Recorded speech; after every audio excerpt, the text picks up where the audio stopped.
Christian Rudolf Tobing, pembunuh keji Ade Yunia Rizabani, atau Ica, yang ditemukan terbungkus kantong plastik, di Jalan Kalimalang, Bekasi, ditangkap. Begini awal mula jejak Rudolf masuk radar polisi. Direktur Reskrimum Polda Metro Jaya, Kombes Hengki Haryadi menjelaskan. Tim Subdit Jatanras Ditreskrimum Polda Metro Jaya, menangkap Rudolf setelah melakukan olah TKP, dan pemeriksaan saksi-saksi. Jejak Rudolf pun terlacak saat ia menjual laptop korban. Dari keterangan saksi-saksi dan olah TKP di lokasi penemuan mayat, tim Subdit Jatanras dipimpin AKBP Indrawiyeni Panjioga, berhasil menangkap tersangka pada Selasa tanggal 18 Oktober tahun 2022, saat yang bersangkutan menjual laptop, ujar Hengki kepada wartawan, Sabtu tanggal 22 Oktober tahun 2022. Secara terpisah, Kasubdit Jatanras Ditreskrimum Polda Metro Jaya, AKBP Indrawiyeni Panjioga mengatakan Rudolf Tobing mengambil sejumlah barang berharga korban. Barang berharga itu mulai dari laptop, perhiasan emas, hingga ponsel.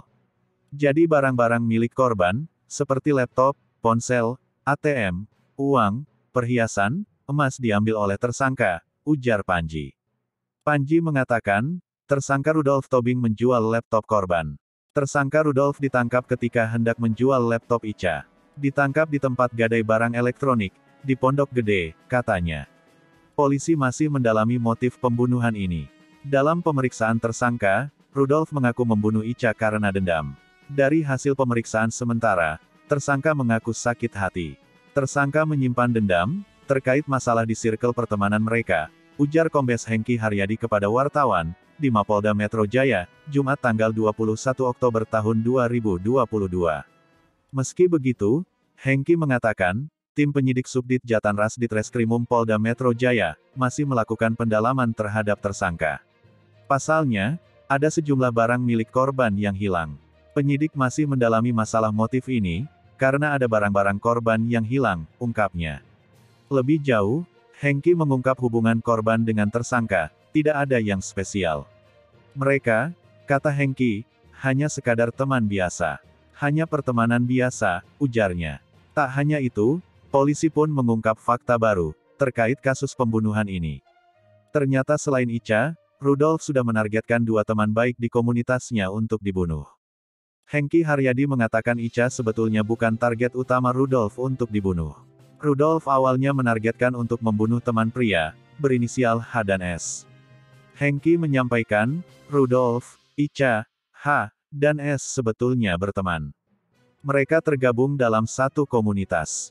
Korban yang jadi target utama itu yang inisial H, tapi yang bersangkutan sulit dihubungi, kata Hengki kepada wartawan, Jumat tanggal 21 Oktober tahun 2022. Hengki mengatakan, setelah membunuh Ica, Rudolf semula akan menargetkan H dan S untuk dibunuh. Kalau saja dia tidak tertangkap di kasus ini, dia bisa saja membunuh 2 target lainnya, tuturnya. Secara terpisah, Indrawiyeni Panjioga mengatakan, Rudolf sempat mencoba menemui H. Tersangka saat itu menghubungi adik H, untuk mengetahui keberadaan temannya tersebut. Pelaku coba menghubungi calon korban H melalui adiknya, namun responsnya kurang, sehingga pelaku bergerak ke target berikutnya, yaitu korban Ica, terang Panjioga. Salah satu target lainnya merupakan S. Namun saat itu S sedang berada di luar kota. Karena H di Bali dan S di Semarang, jadi dia akhirnya membunuh I ini. Tersangka menilai korban I ini dekat dengan pelaku, dan pelaku tahu bagaimana mengajak korban, dengan cara bikin podcast bersama, ucap Panjioga.